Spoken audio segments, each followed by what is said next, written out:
என் சேனலில் எந்த video miss பண்ணாமல் பார்க்கணுன்னா இந்த வீடியோ கீழே இருக்க சப்ஸ்கிரைபர் ரெட் கலர் பட்டனை கிளிக் பண்ணிவிடுங்க. அதே மாதிரி அது பக்கத்தில் இருக்க பெல் ஐக்கனையும் கிளிக் பண்ணிட்டீங்கன்னா நான் எப்போல்லாம் வீடியோஸ் அப்லோட் பண்ணுறனோ அப்போல்லாம் உங்களுக்கு ஒரு நோட்டிஃபிகேஷன் வந்துடும். வீடியோவில் வந்து பார்த்தீங்கன்னா ஒரு ஆரி மாதிரி கட் ஒர்க் ப்ளவுஸ் ஸ்லீவ்ஸ் எப்படி பண்ணுறத நம்ம பார்க்க போகிறோம். இதுக்கு வந்து பார்த்தீங்கன்னா துணியில் வந்து ஸ்லீவ்ஸை நான் ட்ரா பண்ணியிருக்கேன். ஸோ ஸ்லீவ்ஸ் வந்து 2 பாகமாக இப்படி நம்ம பிரிச்சிருக்கோம். ஸோ ஃபர்ஸ்ட் ஒரு பாகத்தை மட்டும் நான் எப்படி டிசைன் பண்ணுறது உங்களுக்கு காட்டுறேன்.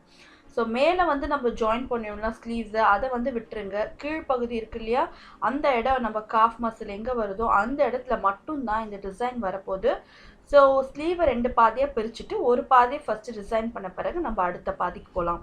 ஸோ என்ன கான்ட்ராஸ்டிங் கலர் பேட்டர்ன் கொடுக்க போகிறீங்களோ, அந்த கலர் கொடுக்க போகிறீங்களோ அந்த துணி எடுத்து அந்த துணியில் இப்படி பாக்ஸ் மாதிரி ஃபஸ்ட்டு ட்ரா பண்ணிக்கோங்க. ஒரு ரேண்டம் மொசைக் டிசைன்னா வந்து ஒரு ரேண்டமாக இருக்கணும், ஒரு ப்ரிசைஸ் ஷேப்பில் இருக்கக்கூடாது. இந்த மாதிரி நம்ம ஃபஸ்ட்டு ட்ரா பண்ணணும். ஓகே, ஸோ கரெக்டாக வந்து ஒரு ட்ரையாங்கிளோ ரெக்டாங்கிளோ வராமல் அது அங்கங்கே ஒரு ஒரு சின்ன சின்ன பேட்டர்ன் மாதிரி நம்ம கொடுத்து, இப்போ பிங்க்னா அதுக்கு வந்து கான்ட்ராஸ்டிங் கலர் பார்த்தீங்கன்னா க்ரீன் கலர். இந்த க்ரீன் கலரில் தான் நம்ம இப்போ இந்த ஒர்க் பண்ண போகிறோம். ஸோ ஃபஸ்ட்டு வந்து இந்த மாதிரி ஒரு பாக்ஸ்குள்ளே நம்ம இந்த மாதிரி ட்ரா பண்ணிக்கலாம். ஒரு பாக்ஸை வந்து 2 ஹாஃபாக டிவைட் பண்ணுங்க. சென்டரில் ஒரு லைன் வரைஞ்சி இப்போ அதில் வந்து தான் இப்போ நான் குட்டி குட்டி லைனை வந்து கனெக்டிங் லைன்ஸாக இப்படி ஜாயின் பண்ணிகிட்டே வரேன். ஓகே, ஸோ இது வந்து பார்த்தீங்கன்னா ஆரியில் கட் ஒர்க் வந்து ப்ளவுஸ் வந்து வேறு மாதிரி பண்ணுவாங்க. நான் ஏற்கனவே ஒரு வீடியோ அந்த மாதிரி போட்டிருக்கேன், கட் ஒர்க் வீடியோ. ஸோ இது வந்து கட் ஒர்க் இல்லாமல் கட் ஒர்க் மாதிரியே இருக்கிற ஒரு ரெப்ளிகா வீடியோ தான் நீங்கள் பார்க்குறீங்க. ஸோ இப்போது நம்ம ஏற்கனவே வரைஞ்சதை இந்த குட்டி குட்டி ட்ரையாங்கிளோ குட்டி குட்டி ஷேப் எந்த மாதிரி நம்ம வரைஞ்சிருக்கோமோ அதே ஷேப்பில் கட் பண்ணி கரெக்டாக அது எங்கே வருமோ அதே மாதிரி ஸ்லீவ்ஸை நம்ம வந்து இதை அசம்பிள் பண்ண போகிறோம். ஸோ நான் இப்போ கரெக்டாக துணியை என் ஸ்லீவ் எந்த டேரெக்ஷனில் இருக்கோ அதே டேரெக்ஷனில் என் க்ரீன் கலர் ஃபேப்ரிக்கும் நான் வச்சுருக்கேன். ஸோ அங்கேருந்து கட் பண்ணி கரெக்டாக இது எந்த இடத்துல பொசிஷன் வருமோ அந்த இடத்துல நான் பின் பண்ணி வச்சுருவேன். ஓகே, நீங்கள் இதுக்கு வந்து க்ளூலாம் போட்டு ஒட்ட தேவையில்லை, பிகாஸ் நம்ம சுற்றி தைச்சிருவோம். க்ளூ போட்டிங்கன்னா வந்து உங்களுக்கு ரொம்ப வந்து ஆர்டர் தெரியும். ஸோ அதனால வந்து கரெக்டாக அந்தந்த பீஸை கட் பண்ணி நம்ம ஸ்லீவ்ஸில் கரெக்டாக அது எந்த இடத்துல வருமோ பார்த்து நம்ம அது மேலே ஒரு ஃபஸ்ட்டு பின் பண்ணி ஃபஸ்ட்டு அசம்பிள் பண்ணிடலாம். அசம்பிள் பண்ண பிறகு அதில் நம்ம தைக்கலாம். ஓகே,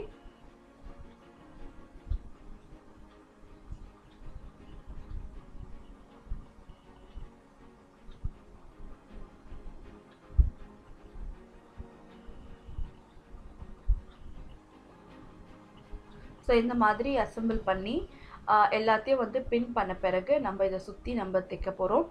அது மட்டும் இல்லாமல் நிறைய பேர் கேட்டிருந்தாங்க ஆரி ஸ்டாண்டில், அதாவது ஃப்ரேமில் எம்ப்ராய்டரி ஃப்ரேமில் வந்து துணி வந்து நிற்க மாட்டேங்குது, ரொம்ப லூஸாக இருக்குது, டைட்டாக இருக்க மாட்டேங்குது, அதே சமயத்தில் வந்து துணிலாம் போட்டால் ரொம்ப டேமேஜ் ஆகுதுன்னு. கண்டிப்பாக நான் அடுத்த வீடியோவில் அது வந்து டேமேஜ் ஆகாமல் இருக்க என்ன பண்ணணுன்றதை நான் உங்களுக்கு சொல்கிறேன். ஸோ அதை மிஸ் பண்ணாமல் பார்க்கணும், மறக்காமல் சேனலை சப்ஸ்கிரைப் பண்ணிவிடுங்க. ஸோ பார்த்தீங்கன்னா குட்டி குட்டி பீஸாக கட் பண்ணி எடுத்து நம்ம இங்கேயும் அங்கேயும் ஒட்டி இதை அசம்பிள் பண்ணுறோம். ஸோ ஜஸ்ட் ஒரு பின் பண்ணிவிட்டு அதை வந்து நம்ம துணியில் வச்சு ஜஸ்ட் ஒரு பின் மாதிரி பண்ணிடுறோம். ஓகே, ஸோ ஒன்ஸ் வந்து பின் பண்ணி முடிச்சிட்டிங்கன்னா உங்களுக்கு வந்து பார்க்க இந்த மாதிரி இருக்கும். ஸோ ஸ்லீவோட ஒரு ஹாஃபை தான் இப்போ நான் ரெடி பண்ணிகிட்ருக்கேன். ஸோ இன்பிட்வீன் கொஞ்சோண்டு ஒரு ஒரு சின்னதாக ஒரு கொஞ்சமாக கேப் விட்டுருங்க. ஸோ இப்போ அந்த கேப்பில் தான் நம்ம வந்து ஸ்டோன் லேஸ், அதாவது செயின் லேஸ் இருக்குல்லையே, அது நம்ம ஒட்ட போகிறோம். ஸோ அது ஒட்டுறதுக்கு வந்து ஃபெவிக்ளியர் ஃபேப்ரிக் க்ளூ, இது வந்து ஃபெவிகால் கம்பெனியோட க்ளூ, ரொம்ப ரொம்ப ஃபர்மாக இருக்கும். கண்டிப்பாக அது வந்து கழண்டு வந்துடும், நீங்கள் நினைக்கவே தேவையில்ல, நல்லா டைட்டாகவே நான் அது வந்து பிடிச்சிருது. சப்போஸ் உங்களுக்கு வந்து அந்த செயின் வந்து வந்துருமோன்னு நினச்சிங்கன்னா அந்த செயினை லாக் பண்ணுற மாதிரி கூட நீங்கள் ஸ்டிச் பண்ணிக்கலாம். ஏற்கனவே ப்ரீவியஸ் வீடியோ நான் காட்டியிருந்தேன். ஸோ இந்த மாதிரி இந்த கம்மை போட்டுட்டு எவ்வளோ தூரம் வருதோ ஃபஸ்ட்டு மெஷர் பண்ணிவிடுங்க. மெஷர் பண்ணி கட் பண்ணலாம், இல்லைனா ஜஸ்ட்டு அந்த செயினை கொஞ்சம் இழுத்த மாதிரி பிடிச்சி கரெக்டாக அந்த கம்மில் சென்டரில் வச்சு நம்ம செயினை கட் பண்ணிடலாம். ஒன்ஸ் வந்து கம்மு காஞ்சதுன்னா உங்களுக்கு வந்து நல்லா கிளியர் ஆகிடும், இன்விசிபிள் ஆகிடும், நீங்கள் அதை பற்றி கவலைப்பட தேவையில்ல. ஃபஸ்ட் இப்போ பார்க்க தான் நமக்கு அப்படி இருக்குது. ஸோ ஒன்ஸ் வந்து ஒட்டின பிறகு இது நம்ம கட் பண்ணி எடுத்துடலாம். ஓகே, ஸோ இன்னொரு பக்கமும் அதே மாதிரி நம்ம பண்ண போகிறோம். ஸோ எல்லா சைடும் க்ளூ போட்டு இந்த மாதிரி ஒட்டிடுங்க. ஸோ ஸோ ஃபஸ்ட்டு வந்து கட் பண்ணி க்ளூ போட்டு இதை கம்ப்ளீட்டாக காஞ்சிடணும். காஞ்ச பிறகு தான் நீங்கள் வந்து இதுக்கு மேலே பீட் வச்சு நம்ம டிசைன் பண்ண முடியும். ஸோ ஒரு ஸ்லீவ் அட் அ டைம் வந்து இந்த மாதிரி கட் பண்ணி இந்த செயின்ஸ் எல்லாம் ஒட்டி கம்ப்ளீட்டாக காய வச்சுருங்க. நல்லா அது வந்து ஒரு 2 to 3 hours வந்து கம்ப்ளீட்டாக காஞ்ச பிறகு நம்ம அதுக்கு மேலே டிசைன் பண்ணோன்னா நல்லா நீட்டாக அழகாக வரும். ஓகே, ஸோ இதே மாதிரி ஒரு சின்ன சின்ன பேட்டர்னுக்கு நம்ம இந்த மாதிரி ஸ்டோன் லேஸ் நம்ம இப்படி ஒட்டுறோம். இப்போ ஸ்டோன் லேஸே நிறைய கலர்ஸில் வந்துருச்சு. உங்களுக்கு என்ன கலர் வேணுமோ நீங்கள் அதை ஒட்டலாம். இப்போ நான் வந்து கோல்டும் ஒரு ஒயிட் ஸ்டோன் பேஸ் இருக்க மாதிரி தான் நான் ஒட்டியிருக்கேன் இப்போ இதில். ஓகே, ஸோ எவ்வளோ தேவையோ அந்த அளவுக்கு ஒட்டி நம்ம இதை கட் பண்ணிடலாம். ரொம்ப ரொம்ப பியூட்டிஃபுல்லான டிசைன் இது. கண்டிப்பாக எல்லாருமே ட்ரை பண்ணுங்கள். ரொம்ப ஈஸி. ஆரி தெரியணும்னு இதுக்கு அவசியமே கிடையாது. ஸோ ஒன்ஸ் வந்து ஒட்டி முடிச்சு நான் வந்து பார்த்தீங்கன்னா காஞ்ச பிறகு பீட்ஸ் எல்லாம் தைச்சிருக்கேன். ஸோ இப்போ அந்த பீட்ஸ் எப்படி தைக்கிறத நான் காட்ட போகிறேன். ஸோ அட் தி டைம் வந்து பார்த்தீங்கன்னா ஒரு 2லேருந்து 3 பீட் வந்து உங்கள் நீடலில் கோத்துக்குங்க. ஸோ நிறைய பேர் நீடலோட சைஸ் என்ன கேட்குறாங்க, பீட்ஸ் வந்து கரெக்டாக அந்த நீடலுக்குள்ளே போகிற மாதிரி ஒரு நல்ல தின் மெலீஸ் நீடலாக நீங்கள் எடுத்துக்கலாம். ஓகே, ஸோ கரெக்டாக நல்லா அந்த பீடை நல்லா டைட் பண்ணிவிடுங்க. பின்னாடி வரைக்கும் நல்லா ஒரு ஃபிங்கரில் இழுத்துட்டு அது எந்த இடத்துல கரெக்டாக டைட் ஆகுதோ அந்த இடத்துல நம்ம நீடில் வந்து திரும்பி உள்ளே வந்து பஞ்ச் பண்ணி எடுத்துடலாம். ஓகே, அந்த ஸ்டோன் லேஸோட 2 பக்கமும் நம்ம இந்த மாதிரி கோல்டு பீட் கொடுக்குறோம். ஸோ இது வந்து பார்த்தீங்கன்னா ஆன்டிக் பீடு. கோல்டுனா கோல்டு கிடையாது, இது ஒரு மாதிரி மேட் ஃபினிஷில் இருக்க ஆன்டிக் பீட். ரொம்ப ரொம்ப பியூட்டிஃபுல்லாக வந்திருக்கு இது ஆக்சுவலாக டிசைனு. ஸோ இந்த மாதிரி அட் அ டைம் ஒரு சிங்கிள் பீட் நீங்கள் கொடுத்தீங்கன்னா தைக்க ரொம்ப லேட் ஆகும். ஸோ அதனால நீங்கள் வந்து ஒரு 3 to 4 பீட் அட் அ டைமில் கொடுத்து நீங்கள் தைச்சி முடிச்சிடலாம். ஒரு சிங்கிள் பீடும் இல்லாமல் ரொம்ப பொறுமையாக நிறுத்தி நிதானமாக தைங்க. ஒரு ஸ்லீவ் நீங்கள் செய்யறதுக்கு வந்து ஒரு கிட்டத்தட்ட ஒரு 2 hours ஆகும். கொஞ்சம் பொறுமையாக வெயிட் பண்ணி ஒரு ப்ளவுஸு ஒரு ஸ்லீவுன்னு நீங்கள் கம்ப்ளீட் பண்ணிங்கன்னா அட்லீஸ்ட் 1 to 2 days ஆகிடும். அதை பொறுமையாக நம்ம கொஞ்சம் கொஞ்சமாக தைங்க. ஒரே டைம் வந்து எல்லாத்தையும் தைக்கணும்னு நினைக்காதீங்க. ஸோ இந்த மாதிரி கொஞ்சம் கொஞ்சம் தைக்கும்போது ரொம்ப ரொம்ப அழகாக இருக்கும்.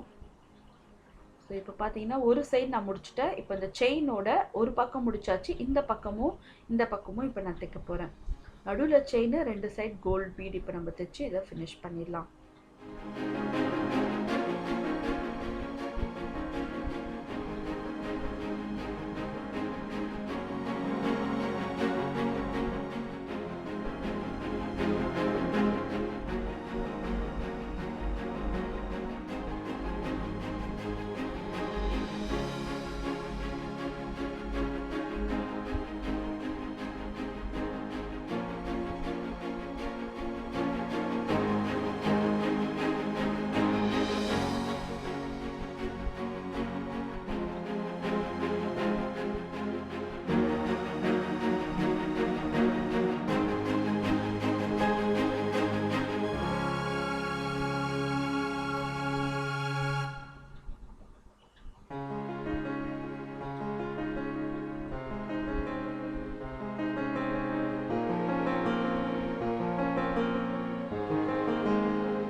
இதுதான் பார்த்தீங்கன்னா கம்ப்ளீட் பண்ண ஸ்லீவ் டிசைன். ரொம்ப கிராண்டாக ரொம்ப பியூட்டிஃபுல்லாக இருக்குது. அதே மாதிரி ஸ்லீவ் சென்டரில் ஒரு கோல்ட் ஸ்டோன் ஒட்டிட்டிங்கன்னா இது வந்து நமக்கு ரெடி ஆகிடும். ஸோ கண்டிப்பாக எல்லாருக்கும் இது பிடிச்சிருக்குன்னு நினைக்கிறேன். இந்த மாதிரி நிறைய வீடியோஸ் வேணும்னு நினச்சிங்கன்னா மறக்காமல் சேனலை சப்ஸ்கிரைப் பண்ணுங்கள். அதே மாதிரி கீழே இருக்க தம்ஸ் அப் பட்டனையும் கிளிக் பண்ணுங்கள். See you next time. Take care. Bye bye.